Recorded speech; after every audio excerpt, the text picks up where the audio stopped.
Today we're making a cheap frame protector with materials you probably already have laying around the house.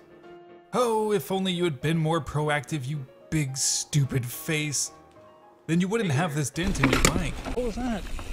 So if you're cheap, got a few minutes, and want to protect your precious bike, let's go ahead and get started. For materials, you will need an old bike tire you no longer plan on using, some good scissors, and some zip ties.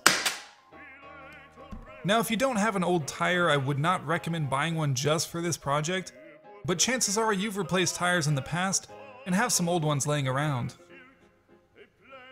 I say some good scissors because mine are complete trash, and it made this process more difficult than it needed to be. Actually, I don't know if these will be strong enough. I ended up actually having to use some Park Tool cable cutters to cut the bead of the tire.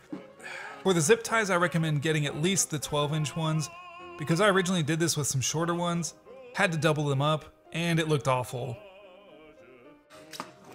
First, we need to cut the tire so it's no longer round. Next, identify the area of your frame that you want to protect.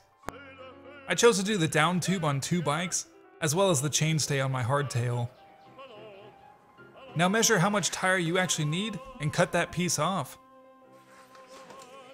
Say about right here. You'll also want to cut off the sidewalls of the tire, or else it won't lay flat on the bike and it will look like this.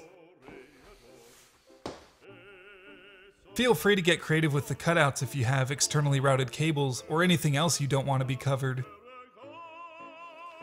Now go ahead and slap it on your frame as flat as possible and start zip tying it down. Depending on how long your frame protector is, will determine how many zip ties to use, but I found 4 to 5 did the trick. And voila! Your expensive pride and joy is now a bit safer. Thank you, Cobra Kyle. You're welcome. Now, this method does have some pros and cons, so let's go ahead and touch on those really quickly. Pros. It's cheap. Granted, you have a tire laying around that you don't mind destroying. It's durable. Tires take a lot of abuse, so what better way to protect your bike? I think this will be tougher than the stick-on frame protectors, but I can't make that call until I do a head-to-head comparison. If I can get my hands on some, I'll gladly put them to the test. It's easy.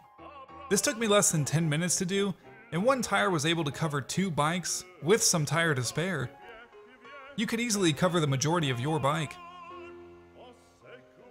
It looks pretty cool.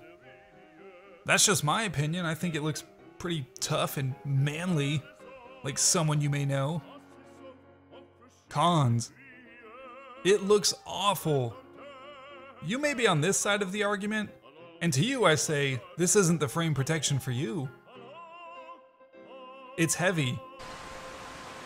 This is a heavier option than a stick-on protector, but if you're that worried about weight, you're probably a road biker. I hope you found this information helpful, or at the very least enjoyable to watch. What do you guys think of this protection? Is it a great budget option, or would you rather die before slapping this on your rig? Let me know down in the comments below. As always, if you did enjoy this video, please don't forget to give it a thumbs up, and consider subscribing if you aren't already. A new adventure on wheels awaits you weekly, and we'd love to have you here. Thank you so much for watching, and until next week, stay rowdy within reason.